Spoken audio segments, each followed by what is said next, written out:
बनारस में मृतकों के अंतिम संस्कार के लिए दो घाट काफी प्रसिद्ध हैं। पहला है यहाँ का मणिकर्णिका घाट और दूसरा है राजा हरिश्चंद्र घाट। यहाँ दाह संस्कार कराने वालों को डोम राजा कहकर पुकारा जाता है। डोम जाति कोई अछूत जाति नहीं है। हिंदू रीति रिवाज के अनुसार मृतक के अंतिम संस्कार के समय इनकी भूमिका सबसे महत्वपूर्ण होती है। डोम जाति का इतिहास गौरवपूर्ण रहा है। कहा जाता है कि वैदिक काल में इनका संबंध एक बड़े राजवंश से था। हालांकि इस संबंध में और भी कथाएं मिलती हैं। डोम राजा को धरती का यमराज कहा जाता है, जो शवों का दाह संस्कार करके मृत आत्माओं को मोक्ष का रास्ता दिखाते हैं। पर क्या कभी सोचा है कि शवों को आग देने जैसा काम करने वाला व्यक्ति राजा कैसे हो सकता है? डोम में ड प्लस अ प्लस उ प्लस ओ प्लस म इक्वल टू डोम, यानी इतने अक्षरों को एक साथ मिलाया जाए तो इसमें ओम भी बना, शिव भी बना।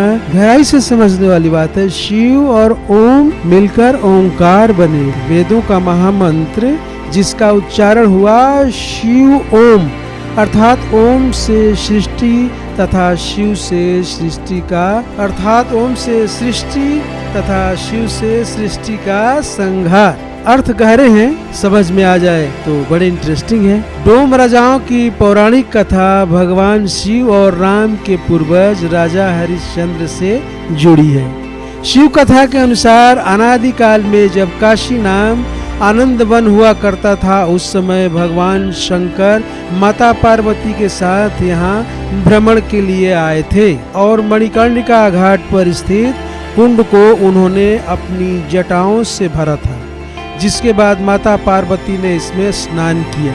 स्नान के समय माता पार्वती का कुंडल इसमें गिर गया था, जिसे कल्लू नाम के एक ब्राह्मण महाराज ने उठा लिया। भगवान शंकर के क्रोधित होने के बावजूद कल्लू ने कुंडल के बारे में नहीं बताया। तब उन्होंने कल्लू और उसकी आने वाली सभी पीढ़ियों को चंडाल होने का श्राप दे दिया। उस दिन एक ब्राह्मण डोम बना और तब से ये डोम चिताओं को अग्नि देने लगे। आज उसी कल्लू डोम के 300 से ज्यादा परिवार हैं और हर परिवार का पुरुष सदस्य चिताओं को अग्नि देने का काम करता है। एक अन्य कथा के अनुसार डोम नामक एक राजा ने ऐसा किया था जो उसे शाप मिला था। तभी से इस वंश के राजा या कहें कि जाति शमशान के काज ही करती है। यहाँ वे संस्कारों के साथ कर वसूली भी करते हैं। शिव शमशान में धुनी रमाकर भभूत लगाकर नागों का माला पहन कर रहते थे। यम तुरही उनका वाद्य यंत्र था।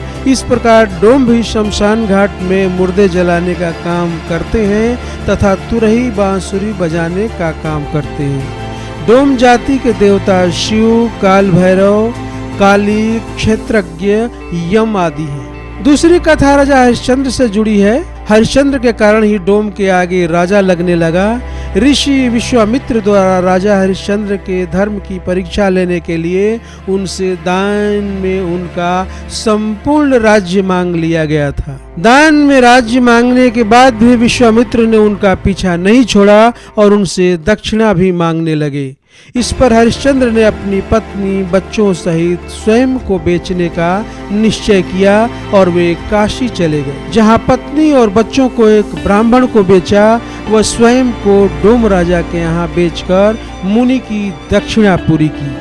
उस काल में डोम को चांडाल कहा जाता था, क्योंकि वे शमशान में रहते थे। हरिश्चंद्र शमशान में कर वसूली का काम करने लगे। इसी बीच पुत्र रोहित की सर्पदंश से मौत हो जाती है। पत्नी शमशान पहुंचती है, जहां कर चुकाने के लिए उनके पास एक फूटी कौड़ी भी नहीं रहती।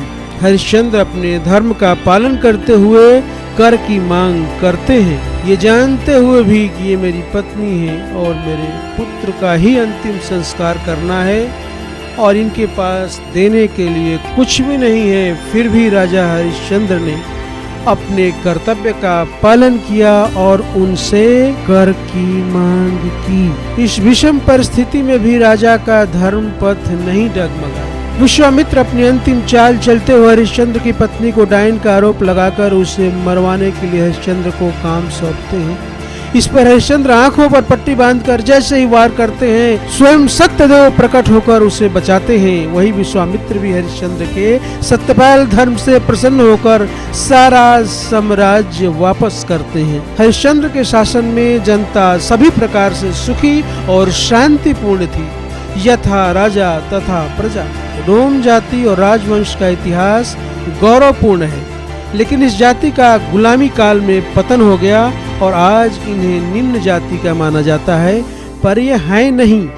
जिन्हें राजा ही कहा जाता है, जिन्हें डोम राजा कहा जाता है, जिनकी मृत्यु के बाद प्रधानमंत्री और मुख्यमंत्री उनके प्रति शोक संवेदना व्यक्त करते हैं, वो व्यक्ति वाकई राजा ही है।